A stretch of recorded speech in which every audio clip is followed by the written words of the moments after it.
O Felipe ainda não é aluno. Bom, Felipe, então você vai ter uma oportunidade maravilhosa, porque hoje eu vou demonstrar como é uma aula da VIA, tá? Além de fazer toda a exposição que eu vou fazer aqui, definindo o que é estudo, o que é desânimo, e dar a solução real, concreta, tá? E que não é, a solução não é fazer meu curso, não, tá? A solução já adianto logo. Não é fazer a Via Sapientia, não é isso, tá? A Via Sapientia faz sentido se você amar as Sagradas Escrituras e amar estudar as Sagradas Escrituras. Se você quiser estudar geologia, se você quiser estudar astronomia, geometria até tem, né? A matéria extra lá tem poucas aulas, mas enfim, acabei me desviando. Mas a questão é, eu vou ensinar você a achar uma coisa que você ama e lhe orientar a estudá-la, tá? Não vou só empurrar aqui a Via Sapientia, não. Mas uma coisa que você vai poder ver é como é uma aula da Via Sapientia, tá? Então, num certo momento, quando eu for meditar as Sagradas Escrituras, vou meditar metade de um versículo só. Você vai ver a profundidade que a gente vai tratar essa metade de versículo, tá bom? Então, você vai poder aí ter uma amostra do como é a Via Sapientia. Bom, então, sem mais delongas, eu vou iniciar.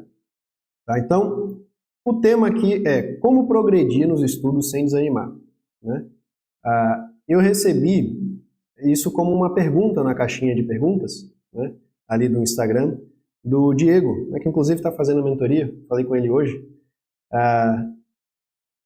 O Leonardo falou que é mais ou menos como orar, esse está sendo ouvido igual, olha que coisa boa.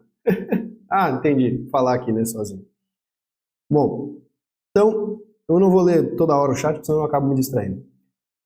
Bom, então o Diego fez essa pergunta, o Diego que é aluno também da mentoria, e ele me fez essa pergunta, né? Como progredir nos estudos sem desanimar, né? Ou como não desanimar nos estudos, né? Como acabar não desanimando nisso, tá? Então eu preparei aqui uma boa resposta baseada em conversas que eu já tive com outros alunos, com outros amigos, com outros professores sobre esse assunto, né? Inclusive, eu me lembro que muito frutuosos foram uma série de áudios que eu troquei, né, com um colega meu, exatamente sobre como descobrir o que amar para estudar. Então eu vou, a partir disso, trazer essas coisas aqui para vocês de forma mais sucinta. Tá? Então, vamos iniciar, né?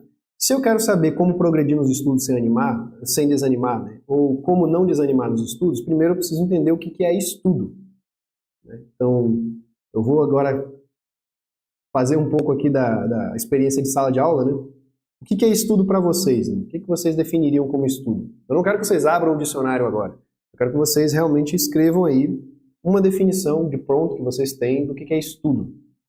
Tá? Vou dar um tempo aí para que vocês possam escrever. O que é estudar para vocês? O que é estudo? Tá? E aí a gente vai elucidar a partir disso.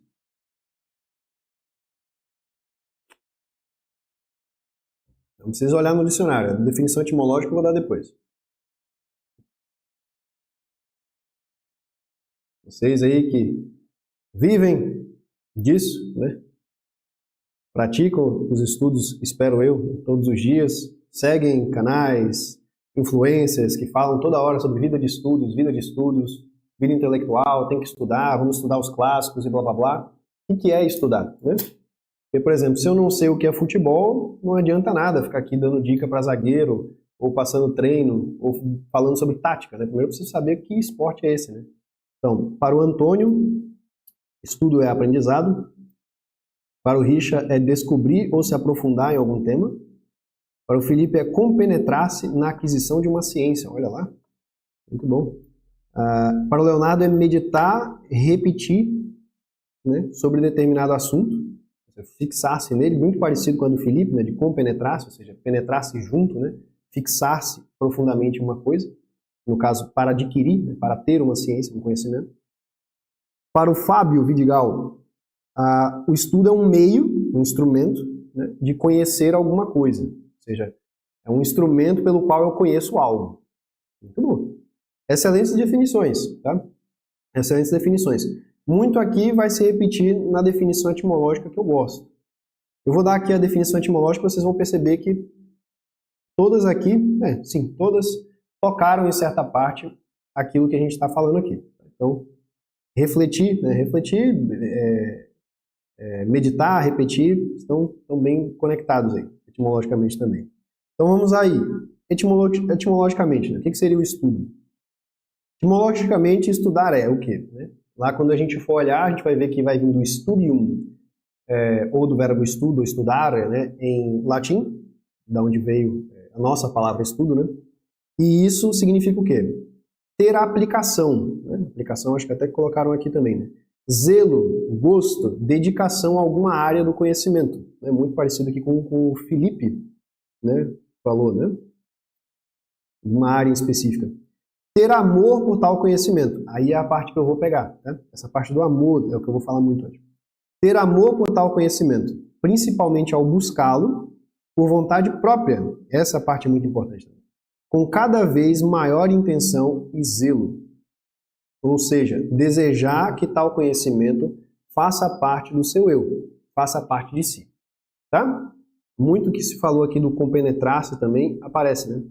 O esforço do intelecto para entrar em contato com o saber. Muito bom. Ou seja, eu faço um esforço intelectual, ou seja, de entendimento, para que eu possa me conectar, né? Entrar em contato com um saber, com algo que eu possa saborear, algo que eu possa sentir, algo que eu possa conhecer. Muito parecido também. Então, eu falei ali, né, e para o nosso propósito aqui, eu quero me atentar a uma parte específica, né, que é essa parte de ter amor, né, ou fazer uma coisa por vontade própria. Ou seja, por vontade própria, buscar uma coisa que eu amo e que eu quero conhecer.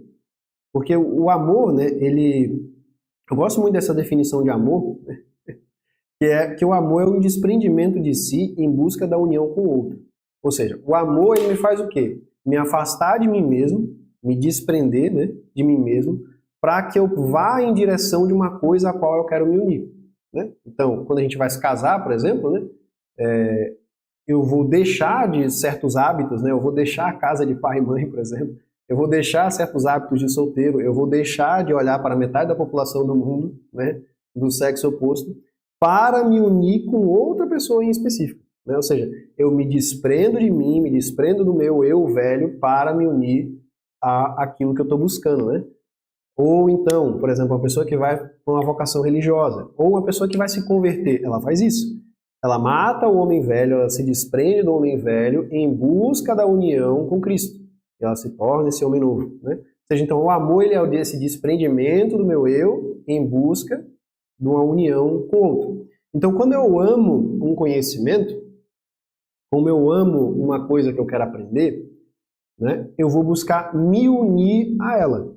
Então, eu vou buscar o quê? Saboreá-la. Né? É isso que botaram aqui no saber. Né? Saber e saborear tem a mesma raiz etimológica, é o sapere, tá? Do latim. Ou seja, é de você ter contato através dos sentidos, de você entender aquela coisa. Entender vem de intellegere, né, que é o ler dentro, né? Ou seja, você fazer essa leitura interior, você pegar essa coisa e levar para dentro. Então os dois são muito parecidos, saborear, né, na boca, né, e o intelecto seria uma leitura interna na mente, mas os dois estão fazendo o mesmo movimento, colocar para dentro e reter essa coisa, né, e realmente entender ou saborear essa coisa. Então o estudo, primeiro eu preciso entender isso, né, ele é essa superação. Ela transcende. Um estudo benéfico, né, um estudo verdadeiro, digamos, eu não gosto da palavra verdadeiro, mas é o que cabe aqui. Ele vai fazer exatamente isso.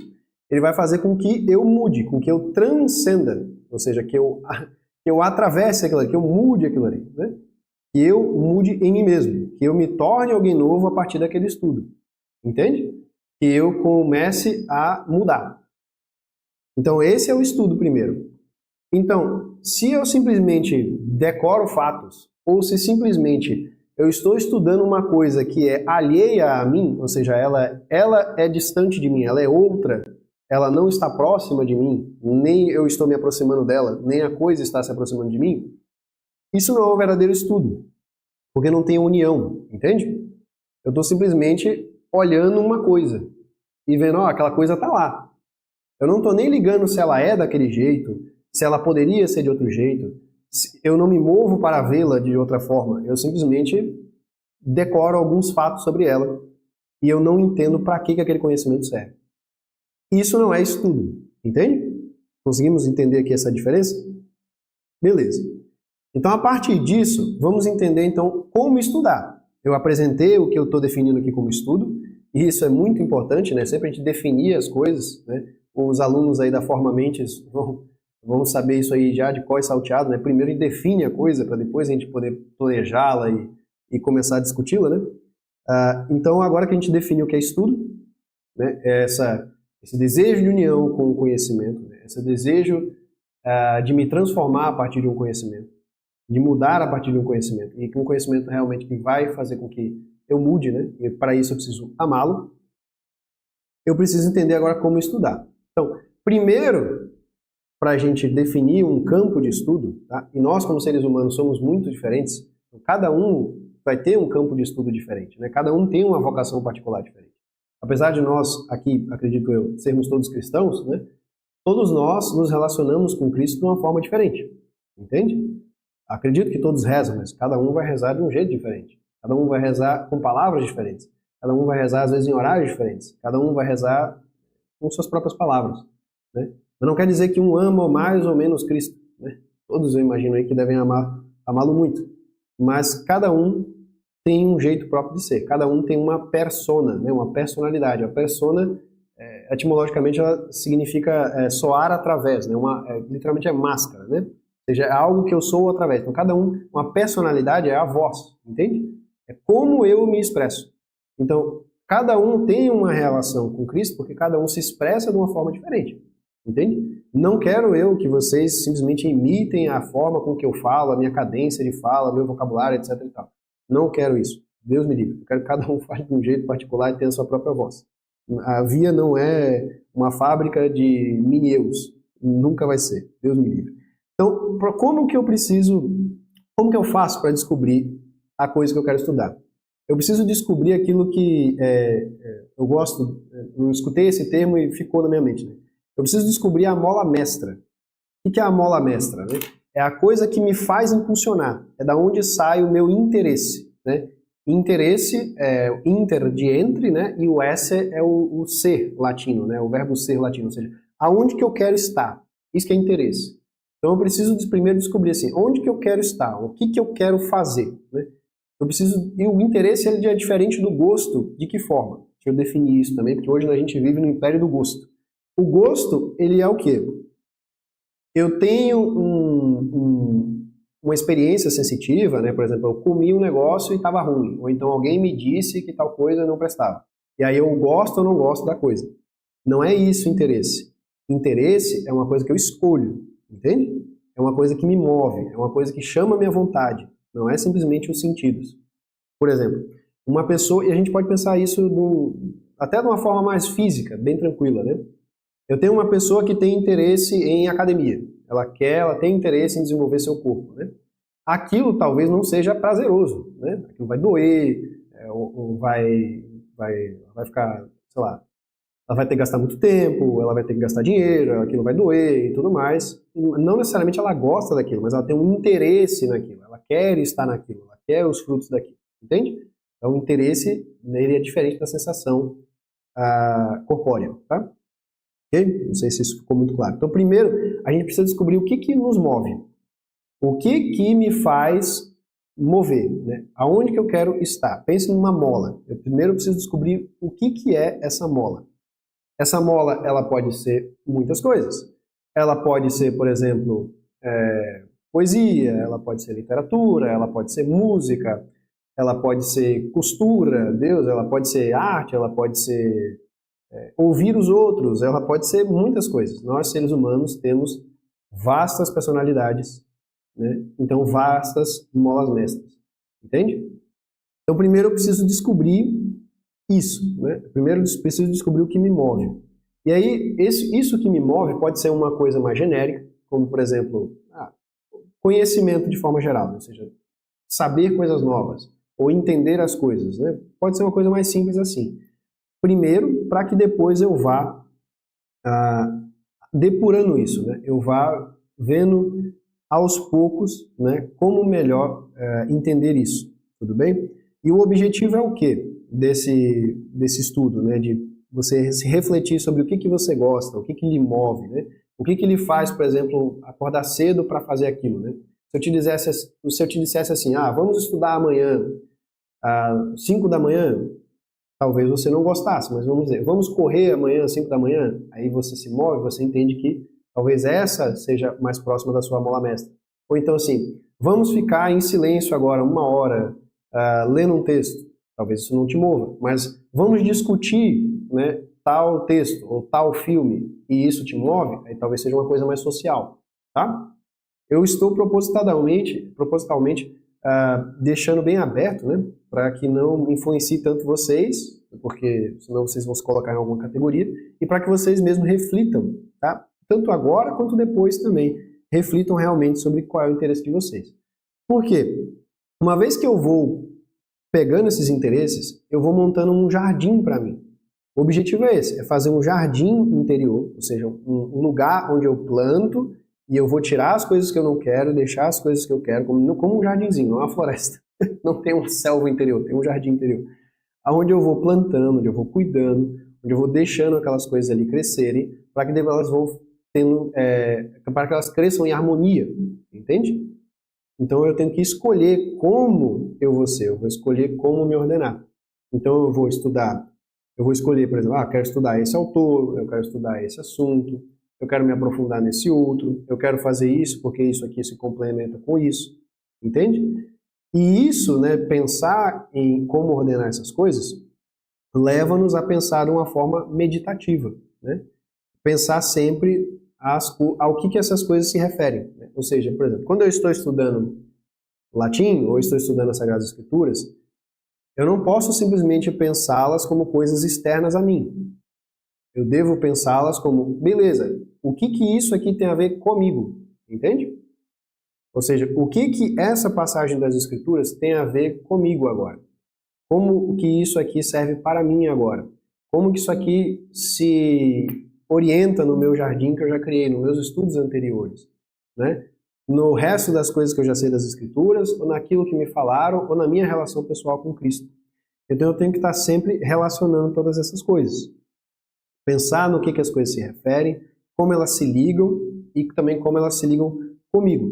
Porque isolar os estudos é você simplesmente fazer um ato de olhar uma coisa distante e saber que aquela coisa está lá.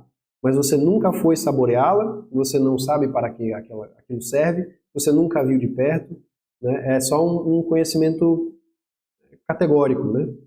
E isso não é prazeroso, né? Isso daí que causa, muitas vezes, o desânimo.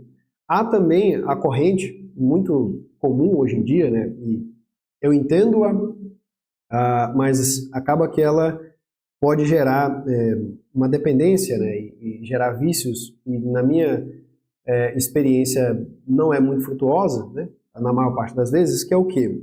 A gente pensar no estudo puramente como uma ascese, como um ato de esforço, de fazer força, de limpar vícios. Por exemplo, não, eu vou estudar todo dia latim, ou eu vou estudar todo dia poesia, mesmo que eu ache um saco, mesmo que eu não goste daquilo, eu vou estudar todo dia, sei lá, gramática e classe gramatical, e fazer todo dia análise sintática, né? Mesmo que eu não goste daquilo, só porque eu tenho que fazer para que eu possa sofrer, para que eu possa me desapegar, digamos assim, né?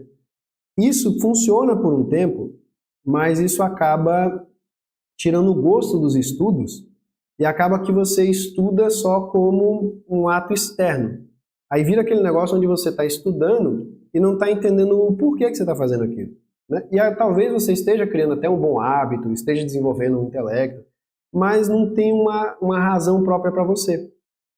E aí, o que acontece? Você gera uma dependência muito grande do professor, né, ou de quem lhe passou aquele esquema de estudos, e você sempre se sente inferior e sempre nunca avança, e você sempre fica naquele mesmo estudo engessado, esperando o professor te mandar outra coisa para fazer. E porque gera um estado de preguiça, de sempre estar ali fazendo a mesma coisa. E aí você se acha infinitamente inferior e você não vai buscar outras espécies de estudo, buscar outras coisas para fazer. Fica só naquele negócio porque você ainda não dominou aquele negócio como o professor. Só que o professor já tá andando naquela trilha, sei lá, 10 anos na sua frente. Então você nunca irá alcançá-lo, a não ser que você tenha um talento imenso, né? E também, muitas vezes, o professor também atrapalha, ele não está te puxando junto para que você possa alcançá-lo, né? Então, na minha experiência, isso daí, eu já vi muitos casos, realmente a pessoa ela não entende a razão do estudo, ela não desenvolve uma vida intelectual, ela fica desanimada, ela se acha burra e ela acaba, no final, desistindo ou ficando desesperada. Fica assim, isso não é para mim, eu nunca vou conseguir e fica nesse negócio. E acaba gerando uma dependência. Então, já alerta, né? Vai estudar aquilo que você gosta.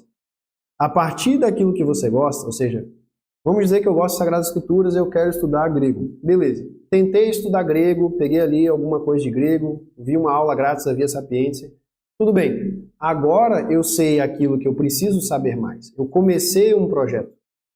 Eu tive uma experiência com a coisa, eu sei se aquilo me agrada, eu sei se aquilo não me agrada.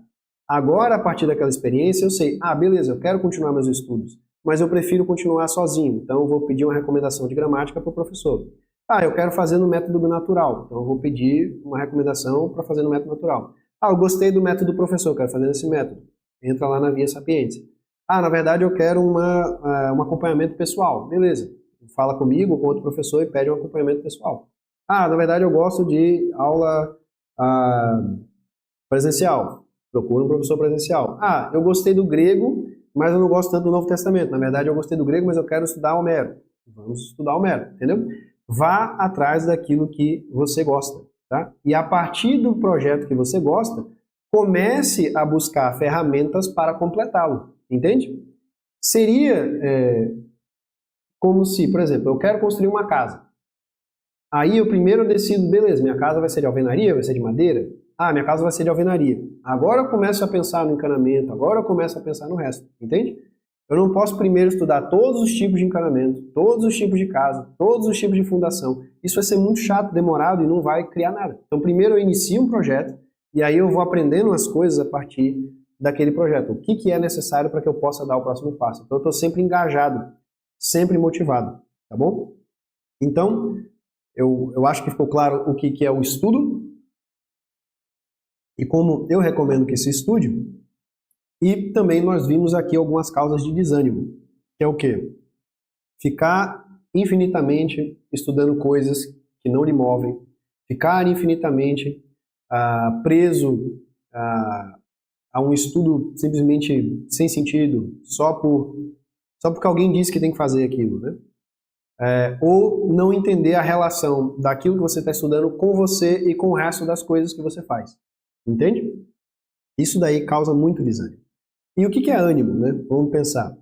Ânimo vem de animus ou de anima, são as duas origens aí cognatas, que significa o quê, né? Significa alma, né? Significa a energia vital, né? Ou seja, o movimento, né? Ou seja, aquela parte que é imaterial que move a parte material, né? Então, por exemplo, um ser animado é um ser que se move, né? E, por exemplo, quando um animal ou alguém morre, né? Ele fica desanimado, entende? A ânima dele saiu, né? Tanto, se eu não me engano, né? No Evangelho, quando na morte de Cristo, né? Na hora que está ali na Vulgata, se eu não me engano, a palavra é inclusive essa, né? É desanimator, né? Ou seja, que a ânima sai, né? Sai. Ou seja, assim, ele entrega o espírito, a gente traduz, né? Ou seja, desanimator está lá em latim, se eu não me engano, tem que ver. Eu não sei se isso é das meditações da Via Sacra ou se isso está lá realmente na Vulgata. Depois eu tenho que ver. Tá? Mas só que eu me lembrei agora etimologicamente. Então a gente usa inclusive para dizer isso da morte. O desânimo, ele é a morte, ele é a saída do espírito, ele é a saída da energia vital, do ânimo. Então como que eu reavivo, né? Como que eu dou vida, dou movimento novamente? Né? Para dar esse movimento novamente, o que eu tenho que fazer? Eu tenho que usar a alma, né? Essa parte material. E a melhor forma de usar a alma, né? É através da inteligência e do amor. Ou seja, tentar entender as coisas, tentar fazer essa leitura por dentro, né? Tentar realmente relacionar essas coisas consigo, entende? tentar ter uma relação pessoal com o estudo. Deixa eu ver aqui uma pergunta. E quando a pessoa tem uma obrigação, por algum dever, de estudar algo? Bom, aí ela tem que ver, deixa eu ver o resto da pergunta. Como conciliar a ideia de que ela deve estudar algo por prazer, mas também ela é obrigada a estudar algo pelo seu dever? Bom, prazer não é amor. Aí vamos tirar aqui uma ambiguidade, né? Foi bom aí você ter usado essas palavras. Ó, nem sempre o amor causa prazer. A gente hoje tem essas coisas muito conectadas, né? A gente acha que o que é prazer é amor e o que é amor é prazer. Por isso que eu gosto daquela minha definição. Vou voltar para ela. Amor é o desprendimento de si em busca da união com o outro. Eu gosto muito dessa definição. Por quê? Aqui eu não tenho prazer nenhum. O prazer, ele acontece pelo ato, assim, vamos dizer, pode acontecer por um prazer carnal mesmo, né? Mas o prazer acontece como, deixa eu dar um exemplo. Você, e todos vocês já devem ter tido um dia desses, onde você cumpre aquilo que você queria, aonde você realmente se sente útil, aonde você realmente sente que construiu alguma coisa, que você fez coisas boas, que você construiu alguma coisa, né? Que você realmente serviu o seu propósito. E você pode estar esgotado fisicamente, mas aquilo lhe dá entre aspas, tá? Prazer, uma alegria, uma satisfação de espírito. Vocês já sentiram isso? Vocês conseguem pensar nisso, né? E pode ser uma coisa boba, né? Pode ser uma coisa boba, pode ser assim, ajeitar uma horta. Eu me lembro que eu senti isso quando eu ajeitei uma horta com meu filho, né? A gente cansou pra caramba, mas eu falei assim, nossa, eu ensinei um negócio legal pro meu menino agora e ele teve uma boa experiência, né? Coitado, ficou exausto, mas ele teve uma boa experiência, né? De cavar o chão lá, de mexer com a enxada com o pai. Ou então, por exemplo, quando eu consigo, disse assim no meu dia, né? Defini para o meu dia que eu ia fazer tais coisas, eu consigo cumprir aquelas coisas com excelência, né?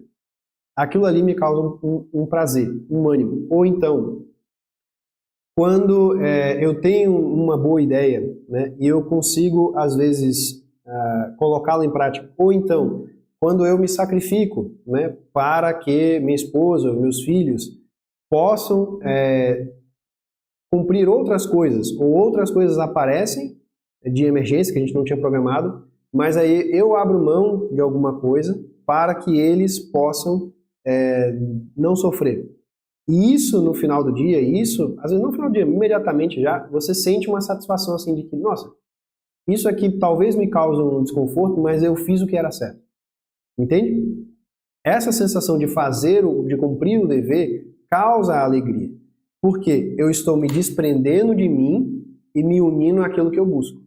Ou seja, a felicidade da minha esposa, dos meus filhos, um sentido de propósito maior, né? Uma dedicação a Deus, uma dedicação maior à realidade, né? Então, não necessariamente o prazer aqui ele é físico. É uma alegria, um contentamento, né? É um sentido de que eu cumpri aquilo que eu tinha que fazer, de que eu realmente estou sendo útil, né? Não no sentido de um funcionário que bate ponto, mas no sentido de realmente de que dentro da ordem das coisas, como se todo o universo fosse, imagina assim, cada pessoa como um planeta girando, né? Como se tivesse tudo alinhado. Quando eu sinto esse sentido de ordem, isso é esse prazer, essa alegria que eu estou querendo dizer, tá? Não necessariamente o prazer físico, né? Todo pai provavelmente consegue lembrar, a mãe mais ainda, né? Daquele dia onde você se dedica ao filho, onde cuida de um filho doente, por exemplo, né? E depois a criança melhora e sorri para você, e mesmo você estando exausto, né? Ou então, depois de um parto, né? Por exemplo, você foi lá, teve o filho, e aí não deixa de dormir por quase uma semana, né? Mas aquilo você continua feliz. Você pode estar esgotado fisicamente, mentalmente, espiritualmente, mas você olha para aquela criança e você sente assim, eu fiz o que eu tinha que ter feito.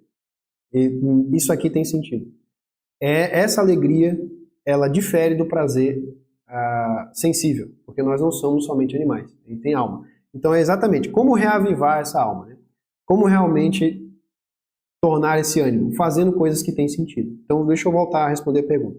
E quando que eu tenho que fazer uma coisa por dever, por obrigação, de estudar, né? Como é que eu faço isso para conciliar com essa ideia de estudar com amor? Bom, então eu tenho que amar aquilo que eu faço. A resposta é essa. Beleza, mas aí agora vamos lá. Por exemplo, tem uma empresa e o financeiro dessa empresa está desorganizado e é da minha responsabilidade organizar o financeiro. Então agora eu vou ter que estudar finanças, vou ter que estudar como é que faz caixa, BPO, todo esse tipo de coisa, né? Isso realmente não é minha mola mestra.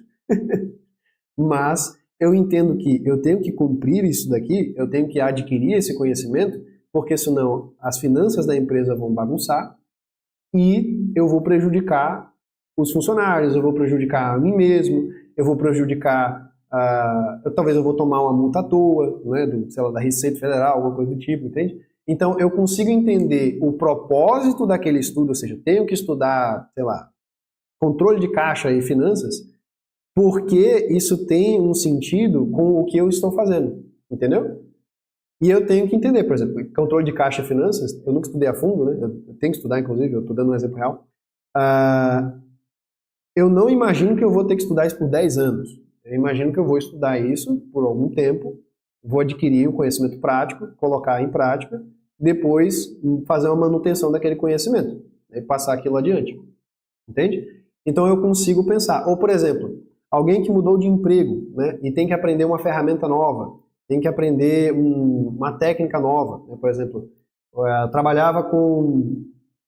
Isso já aconteceu muito na minha carreira, né? Mas eu não quero muito falar sobre mim aqui.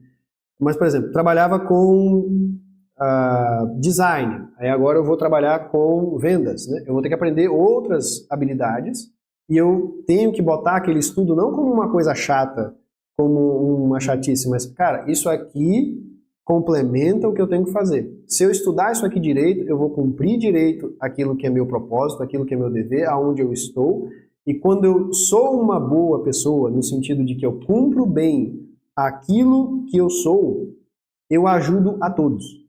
Eu tenho certeza que vocês já conheceram alguém assim e tomara que vocês sejam assim. Se não são assim, busquem ser assim. As pessoas que realmente cumprem aquilo que elas dizem, cumprem aquilo que elas têm que fazer, cumprem o seu papel, né? Cumprem aquilo que elas... Seja caixa de supermercado, mas o cara é um bom caixa de supermercado. Ele realmente faz aquilo com amor, ele melhora a vida de todos ao redor dele. Né? Esse é o princípio da busca da santidade. Né? Você cumprir direito aquilo que você se propõe a fazer, por menor que seja. Seja cuidar dos seus filhos, seja ser um vendedor, seja ser um caixa, ser um professor como eu estou sendo agora. Eu tenho que fazer as coisas com a máxima atenção, com o máximo amor possível.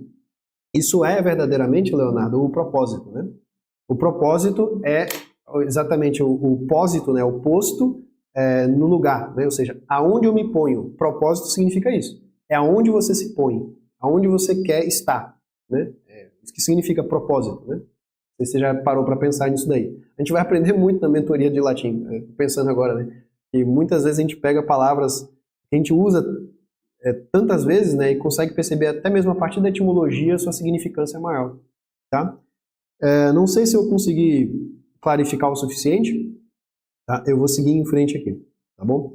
Então, como é que eu reavivo esse ânimo? Como é que eu me animo novamente às coisas? Entendendo qual é o propósito dela. Então, por exemplo, tenho que estudar matemática para ensinar ao meu filho, e eu não gosto de matemática, né? Aquilo não é minha mola mestra. Mas agora eu entendo que se eu tiver, por exemplo, um preconceito com a matemática, ou se eu falar para o meu filho, filho, o papai é ruim em matemática, você não vai aprender matemática porque o pai é ruim em matemática, eu não estou só descumprindo o meu propósito, eu estou atrapalhando a vida de outro, atrapalhando a vida de alguém que eu amo, que é meu filho. Então eu vou entender e suprir essa minha lacuna de matemática, buscar desenvolver uma boa pedagogia em matemática, para que eu possa melhor amar meu filho, para que eu possa melhor me unir a meu filho, dar aquilo que meu filho merece, né? Realmente ser justo com meu filho, entende? Ou, por exemplo, como se eu fosse um professor, né? Vamos dizer que o cara se formou em filosofia, mas aí não tem vaga nas escolas para dar aula de filosofia, ele vai ter que dar aula, sei lá, de história, né? Beleza, que ele seja então o melhor professor substituto de história possível, né? Que ele, em vez de ele ficar e ficar resmungando, que ele pegue aquilo e fale, olha, se eu for um mau professor, se eu demonstrar que eu não gosto da minha matéria, mesmo que essa matéria não seja a minha mola mestra, os alunos perceberão e talvez tomem um desdém imenso por história, né? Quantos de vocês não tiveram péssimos professores nas escolas ou na faculdade, né? E passaram a não gostar de coisas às vezes que são boas, exatamente por causa que os professores odiavam ou não se relacionavam com a matéria, tá? Então a gente pode ver isso em várias coisas, tá? Em vários aspectos, né? Profissões, dever de Estado, a paternidade, o próprio matrimônio, né? A gente pode ver isso em muitos casos, tá? Então a melhor forma de sempre manter esse ânimo, de sempre manter esse movimento, essa energia vital ativa, é como? Se vislumbrar. Ou seja, realmente assim, encarar a realidade. Encarar Deus, né? Deus é tudo, né? Assim, no sentido que Ele está em todas as coisas estão nele, né? Para que você nunca, vamos dizer assim, fique desanimado, fique sem movimento. Porque uma vez que você olha para a realidade sempre com vislumbre, sempre buscando entendê-la, sempre buscando abarcá-la, sempre buscando amá-la, cada vez mais você irá amá-la. Cada vez mais você irá se vislumbrar. É infinito, né? Leiam Jó, se caso não tenham lido, né? É infinito a glória e a ordem do universo, né? Como Deus criou. Principalmente aquela parte do discurso de Deus, né? A resposta de Deus ali no final de Jó. Quem não leu, leia, por favor. Né? Ou o próprio Eclesiastes. O Eclesiastes também é maravilhoso para pegar bem essa ideia que eu estou querendo dizer. Né? Caso vocês não... Eclesiastes está para ler numa tarde, bem tranquilinho. Né? Ou até menos que isso, acho que são 12 páginas, dependendo da Bíblia. Bem tranquilo.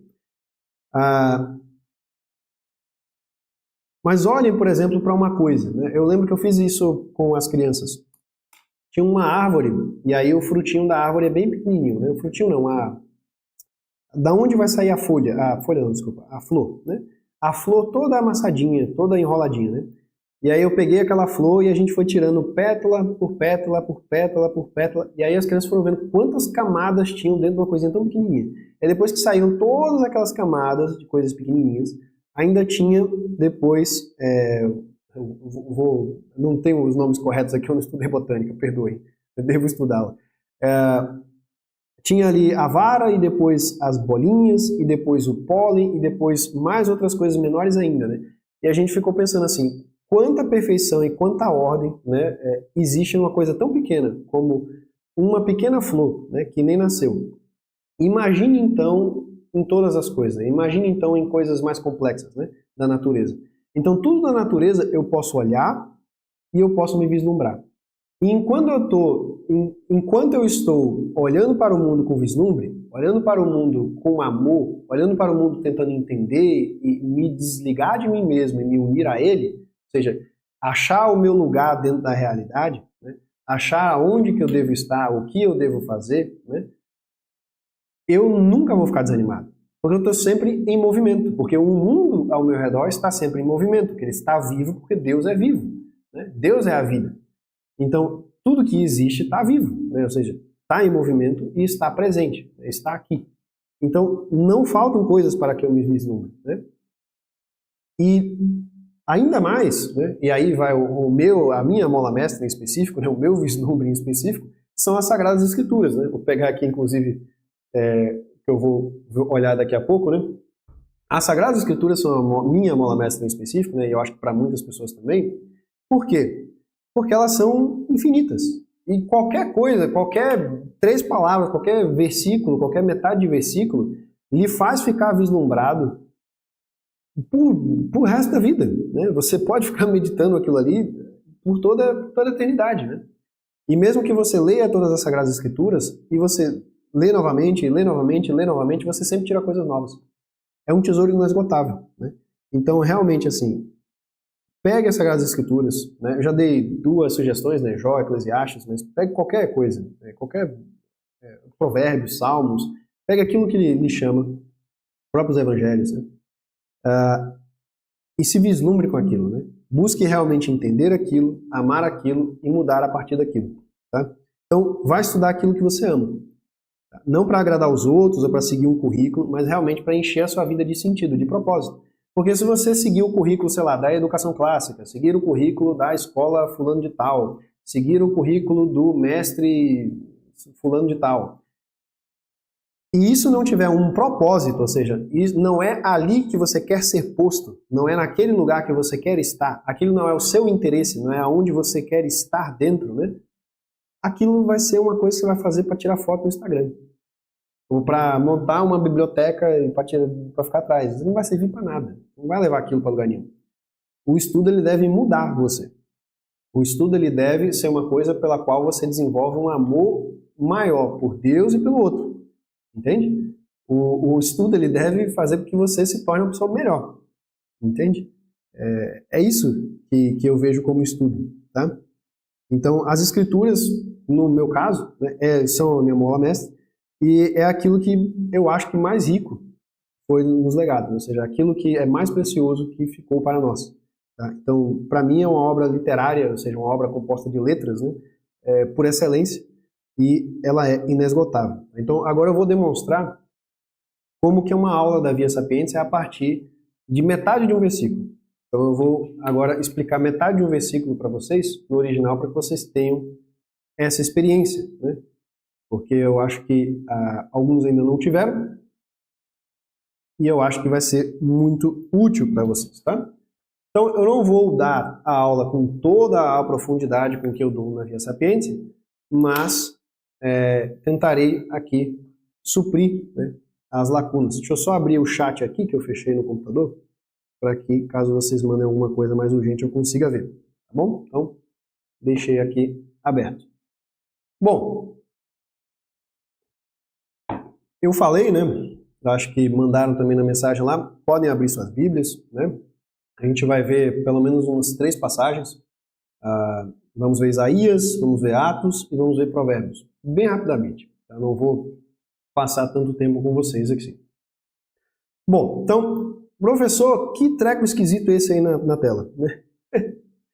Isso aqui, queridos, é o hebraico, tá? Então, o hebraico, ele é a língua do Antigo Testamento, a língua em que o Antigo Testamento foi escrito, tá? E a língua falada até hoje lá pelos judeus, lá em Israel, né? A pronúncia difere um pouco, mas não é o ponto aqui. Também no hebraico moderno eu não tenho metade desses símbolos aqui, né? Eu tenho somente as consoantes, mas esses símbolos aqui, esses símbolozinhos, né? Esses sinais maçoretas foram adicionados para que sempre se lembrasse, né, como que eram pronunciadas as palavras, pois em determinada época já estavam esquecendo-se, né, como que se pronunciavam essas palavras. Bom, farei aqui uma transliteração rápida. Há alguns alunos aqui que já são da Via, então talvez eles consigam fazer também a transliteração, podem tentar aí colocar no chat. Tá? Então, aqui eu tenho um I consonantal, né, eu vou botar como um Y, eu tenho um R aqui, eu tenho aqui um A, tá? Eu vou deixar bem claro aqui, e eu tenho, vou botar aqui um A, e eu tenho essa letra aqui que é o Tav, né, que é da onde sai o símbolo da cruz, onde sai o nosso T, tá, que vem do grego, lá do tal, vai ser um T aqui, aqui eu tenho o tetagrama, tá, o nome de Deus, são esses 4 símbolos, tudo bem? E aqui pode ser transliterado como Yehoá, né, da onde vai sair Jeová, Javé, né, esses nomes vêm exatamente daqui, tá? Aqui eu vou ter uma palavra que significa início, né, que vai ser o R, E, aqui eu tenho o SH aqui, o Xi, né, o Shin. Aqui eu tenho um I, essas duas palavras juntas.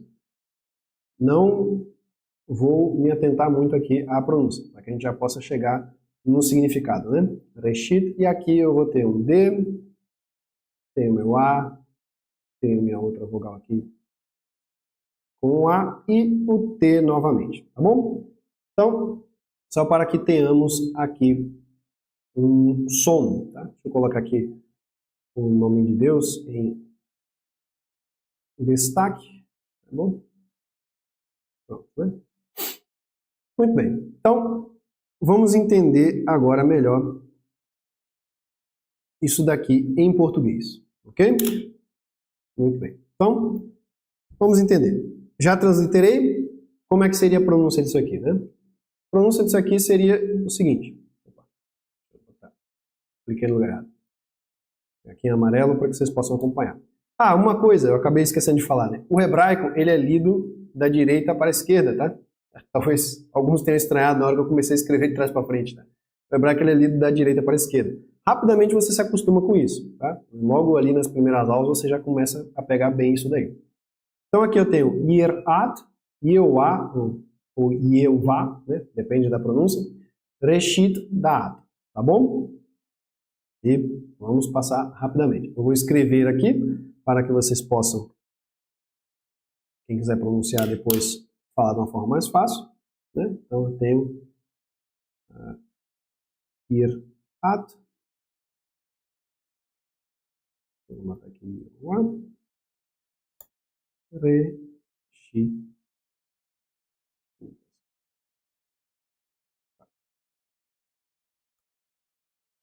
Da'at. Ok? Muito bem. Então, vamos seguir aqui. Eu vou pular algumas coisas para que vocês não se percam muito, tá? O objetivo aqui não é dar-lhes o profundo conhecimento do hebraico. É só dar uma demonstração do que a gente pode aprender a partir aqui da poesia hebraica, tá?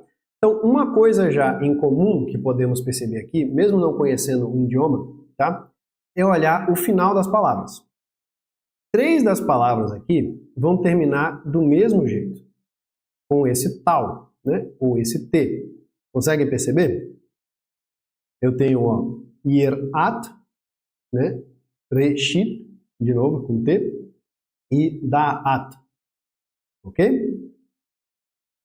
Então, eu tenho 3 palavras que terminam com T, então eu tenho esse som de T toda hora, e eu tenho também uma divisão aqui em 2 desse primeiro versículo, que são 2 coisas com som forte de R, né?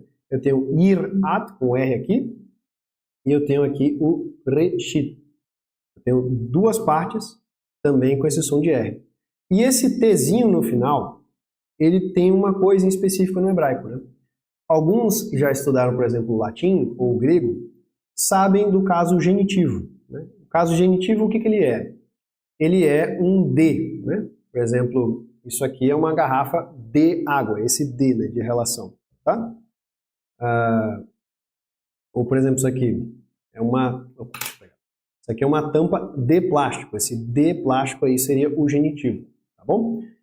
Então esse T no final, no hebraico, ele vai indicar exatamente essa relação. Então eu tenho esse T aqui que indica exatamente uma relação com a próxima palavra. E essa primeira palavra aqui, Yirat, ela significa o quê? Ela significa temor, assombro, né? E isso para nós pode parecer um pouco esquisito, né?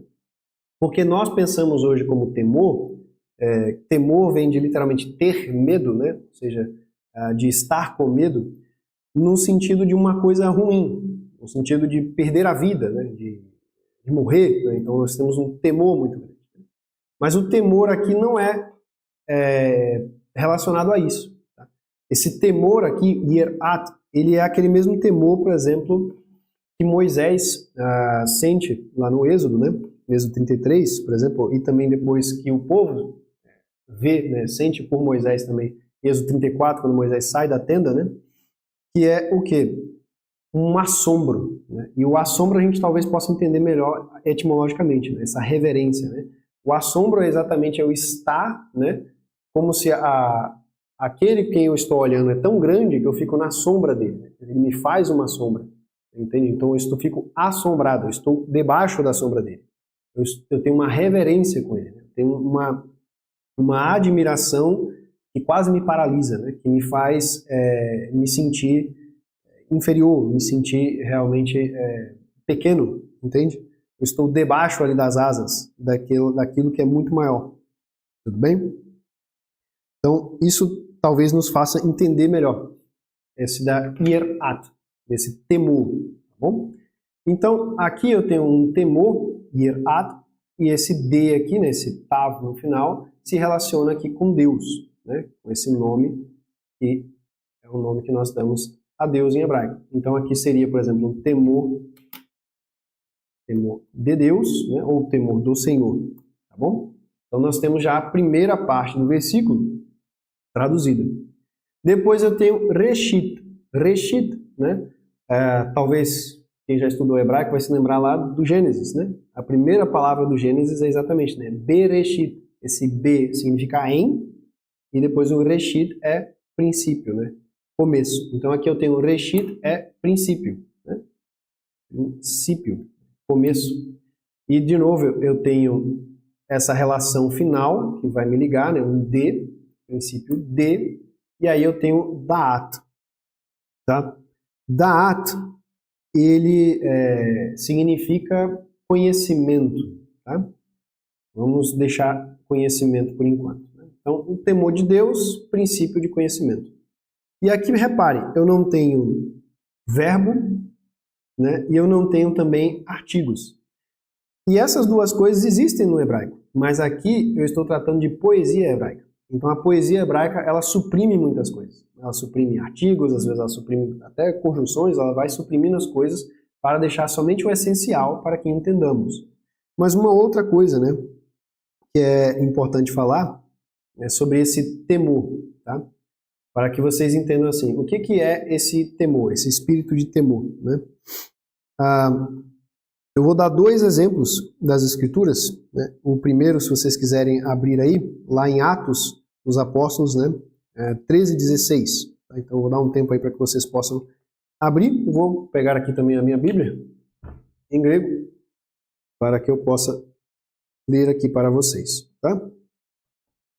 Então, Atos 13:16. Tá? Vou ler aqui no original para vocês, para que vocês possam pegar, né? Então, Andres Israelitai, ou seja, Andres, talvez já tenham escutado, por exemplo, andrógeno, né? Ou androide, né? Esse andro quer dizer homem, tá? Varão, né? Homem barbado. Israelitai é fácil, né? Israelitas, né? Homens israelitas, né? Andres Israelitai, Kai, que é o que latino, né? O e, né? Também. Roi fobumenoi. Eu até tenho aqui, né? Aqui, esse texto está aqui já. Roi fobumenoi ton teon, tá? Roi são os, fobumenoi ton teon, que é a parte que a gente vai chegar agora, tá? Então aqui o apóstolo ele está chamando a atenção tanto dos judeus quanto dos não judeus, mas que são fobumenoi ton teon, né? O que é fobumenoi? Fobumenoi, talvez agora vai ficar mais fácil para nós. Fobumenoi é feito aqui de 2 palavras, essa palavrinha aqui, tá? Fobumenoi.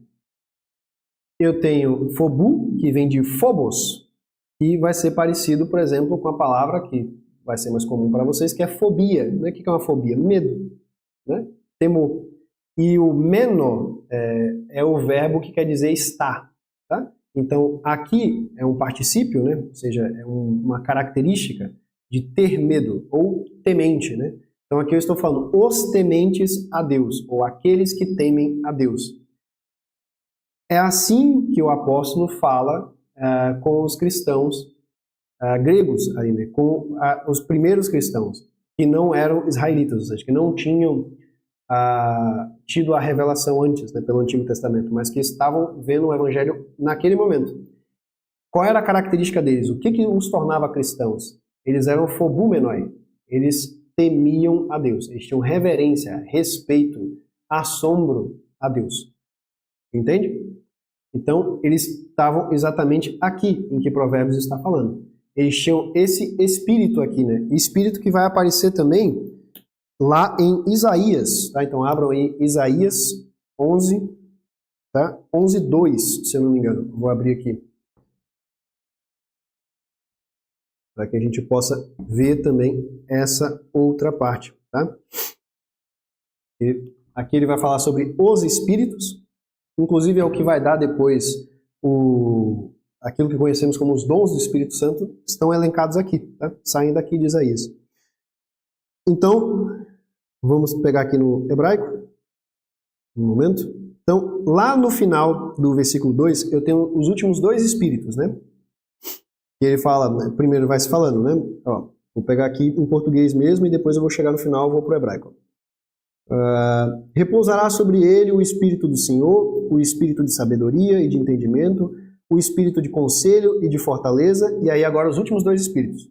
Tá? Vamos ver como é que está na tradução da Bíblia de vocês aí. Não tem nada de errado se tiver diferente daqui. Eu quero que vocês peguem a sutileza. Tá? Vamos lá. Ruhá, né, ou Espírito. Da'at, Espírito de conhecimento ou de sabedoria. Tá? Ruhá Da'at, né? Espírito de conhecimento, Espírito de sabedoria. E aí eu tenho a conjunção, né? O E ou V, depende da pronúncia. Yirat, de novo, né? Temor, essa palavra aqui, ó, que nós estávamos vendo. Vou marcá-la aqui. Yirat, né? Temor. Yehová, né? Ou Yahweh, tá? Então, eu tenho aqui, os últimos dois espíritos são o quê? O espírito de conhecimento, o espírito de sabedoria e espírito de temor de Deus.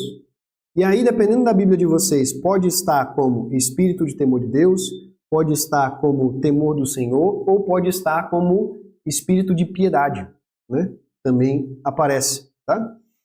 Por quê? A piedade, já na Septuaginta, tá? E da onde que sai essa tradição da tradução de traduzir por piedade, né? É porque lá na Septuaginta, e para quem não sabe o que é a Septuaginta, né? Foi a tradução dos 70, ou seja, 70 sábios hebreus traduziram a Bíblia do hebraico para o grego, né? E depois foi a versão mais difundida ali quando os apóstolos foram pregar, né? E utilizaram exatamente essa versão da Septuaginta, né? Dos 70, para pregar. Tá? Então lá, a primeira vez que aparece o Yirat, né, vai aparecer como o temor do Senhor, que é lá o primeiro espírito, se eu não me engano, elencado no trecho que a gente viu de Isaías. Mas depois o último, ele traduz como Eusébia. Ou seja, lá no primeiro ele bota como Phobos Theu, né, ou seja, medo do Senhor, temor do Senhor. E depois lá no final ele vai botar como Eusébia. Eusébia é exatamente como piedade. Tá? Ou seja, de você seguir, de cumprir, né, ter reverência a Deus, tá? Então, inclusive, uma outra tradução que a gente pode ver aqui, para complementar, né, é exatamente ver como que a Septuaginta traduziu essa parte dos provérbios. Então, eu vou pegar aqui rapidamente para que vocês possam ver. E aqui também os alunos da Via que já viram alguma coisa de grego vão achar fácil aqui esse trecho. Né? Eu tenho arque, né? Que significa princípio, né? Talvez quem já estudou aí o Novo Testamento vai lembrar do início ali do prólogo de João, né? En arche en hologos, né? No princípio era o verbo, né? E arque vai dar nossas palavras, por exemplo, como arcebispo, né? Ou seja, o bispo principal, arquipélago, né? Arqui-inimigo, arquibancada, ou seja, a bancada principal, né? Vem daqui, desse arque, tá? Eu tenho o arquétipo, também, o tipo principal, né? Por aí vai. Então eu tenho arque, sofias, né? Princípio, né? O início. Sofias, aqui vai ser genitivo, né? Ou seja, da Sofia. E Sofia é o quê? Sabedoria, né? Que ali está como da'at no hebraico. Por exemplo, talvez vocês conheçam a filosofia, né? Filosofia é o quê? A filo, amor, a sabedoria. O filósofo é aquele que ama a sabedoria. A filosofia é o amor à sabedoria. Então, tem aqui o princípio da sabedoria, arque sofias. Depois eu tenho phobos, que você já sabe, né? Temor, teu, né? De Deus. Então, aqui no grego eu tenho uma diferença. Eu quero que vocês notem que torna todo esse estudo comparativo das línguas sagradas tão benéfico. Que é o quê? Eu tenho aqui, vamos olhar a ordem do hebraico. Eu tenho temor de Deus, Yirat Yehová, né? Temor de Deus. Depois, Reshit Da'at, princípio do conhecimento, princípio da sabedoria.